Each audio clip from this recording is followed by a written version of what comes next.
Merry Christmas! I'm Jess. I'm sat here in front of my fireplace with my stockings. I'm wearing my favourite fluffy pyjamas that I like to wear at Christmas.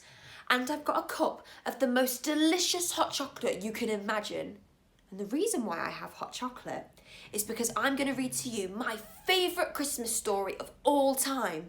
It involves a train and some magic and hot chocolate. Can you guess what it is? We're going to be reading The Polar Express. This is my favourite Christmas story and I'm so excited to read it for you today. If you're not already, I think you should go and get into your favourite Christmas pyjamas and go and get yourself a cup of hot chocolate and we'll read this story together. On Christmas Eve, many years ago, I lay quietly in my bed. I did not rustle the sheets, I breathed slowly and silently. I was listening for a sound my friend had told me I would never hear. The ringing bells of Santa's sleigh. There is no Santa, my friend had insisted, but I knew he was wrong. Late that night, I did hear sounds, though not the sounds of ringing bells. From outside came sounds of hissing steam and squeaking metal. I looked through my window and saw a train standing perfectly still in front of my house. It was wrapped in an apron of steam. Snowflakes fell lightly around it. A conductor stood at the open door of one of the cars. He took a large pocket watch from his vest and then looked up at my window. I put on my slippers and robe. I tiptoed downstairs and out the door. "All aboard!" the conductor cried out. I ran up to him. "Well," he said, "are you coming?" "Where?" I asked him. "Why, to the North Pole, of course," was his answer. "This is the Polar Express." I took his outstretched hand and he pulled me aboard. The train was filled with other children, all in their pyjamas and nightgowns. We sang Christmas songs and we ate candies and we drank hot chocolate as thick as melted chocolate bars. Outside, the lights of towns and villages flickered in the distance as the Polar Express raced onward. Soon, there were no more lights to be seen. We travelled through a cold, dark forest where lean wolves roamed and white-tailed rabbits hid from our train as it thundered through the quiet wilderness. We climbed so high into the mountains, it seemed as if we would scrape the moon. But the Polar Express never slowed down. Faster and faster we ran along, rolling over peaks and through valleys like a car on a roller coaster. The mountains turned into hills. The hills turned into snow-covered plains. We crossed a barren desert of ice, the great polar ice cap. Lights appeared in the distance. They looked as if the lights of a strange ocean liner were sailing on a frozen sea. "There," said the conductor, "is the North Pole."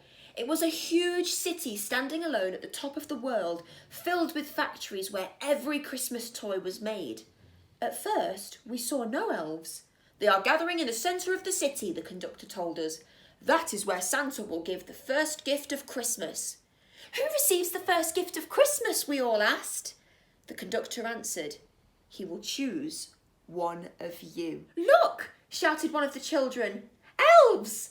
Outside, we saw hundreds of them. As the train drew closer to the centre of the North Pole, we slowed to a crawl. So crowded were the streets with Santa's helpers. When the Polar Express could go no further, we stopped and the conductor let us outside. We pressed through the crowd to the edge of a large open circle. In front of us stood Santa's sleigh. The reindeer were excited. They pranced and paced, ringing the silver bells that hung from their harnesses. It was the most magical sound, like nothing I'd ever heard. Across the circle, the elves moved apart and Santa Claus appeared. The elves cheered wildly. He marched over to us and pointing at me, he said, "Let's have this fellow here." He jumped into his sleigh. The conductor handed me up and I sat on Santa's knee and he asked, "Now, what would you like for Christmas?" I knew that I could have any gift I could imagine. But the thing I wanted most for Christmas was not inside Santa's sack. I wanted a silver bell from Santa's sleigh. When I asked, Santa smiled and he gave me a hug and told an elf to cut a bell from the reindeer's harness. The elf tossed it to Santa. He stood holding the bell high above him and called out, "The first gift of Christmas!" A clock struck midnight as the elves roared their approval. Santa handed the bell to me and I put it in my bathrobe pocket. The conductor helped me down from the sleigh. Santa shouted out the reindeers' names and cracked his whip. His team charged forward and climbed into the air. Santa circled once above us and then he disappeared into the cold, dark polar sky. As soon as we were back inside the Polar Express, the other children asked to see my bell. I reached into my pocket, but the only thing I felt was a hole. I had lost the silver bell from Santa Claus's sleigh. "Let's hurry outside and look for it," one of the children said. But the train gave a sudden lurch and we started moving. We were on our way home. It broke my heart to lose the bell. When the train reached my house, I sadly left the other children. I stood at the doorway and waved goodbye. The conductor shouted something from the moving train, but I couldn't hear him. "What?" I shouted. He cupped his hands around his mouth. "Merry Christmas!" he shouted. The Polar Express let out a loud blast from its whistle and sped away. On Christmas morning, my little sister Sarah and I opened our presents. When it looked as if everything had been unwrapped, Sarah found one last small box behind the tree. It had my name on it. Inside was the silver bell. There was a note. "Found this in the seat of my sleigh. Fix that hole in your pocket. Signed Mr. C." I shook the bell. It made the most beautiful sound my sister and I had ever heard. But my mother said, "Oh, that's too bad." "Yes," my father said, "it's broken."